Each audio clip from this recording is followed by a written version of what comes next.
తన వ్యక్తిగత జీవితంలోకి రావాలన్న నీచపు ఆలోచన ఎంపీ లావు శ్రీకృష్ణదేవరాయలకు ఎందుకు వచ్చిందో తనకు తెలియదని మండిపడ్డారు మాజీ మంత్రి విడుదల రజని. ఆయన ఇంట్లో ఆడపిల్లల కాల్ డేటా తీస్తే ఎంత బాధ కలుగుతుందో తెలుసుకోవాలన్నారు. తన కాల్ డేటా తీసినప్పుడు తన కుటుంబ సభ్యులు కూడా బాధపడ్డారని ఆమె ఆవేదన వ్యక్తం చేశారు.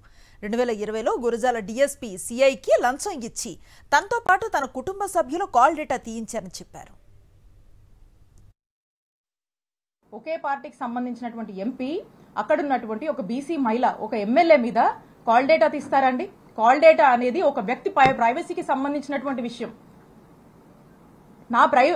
నా ప్రైవసీ అంటే నా జీవితం, నా వ్యక్తిగత జీవితంలోకి రావాలనేటువంటి ఎందుకంత నీచపు ఆలోచన వారికి వచ్చిందో నాకు తెలీదు.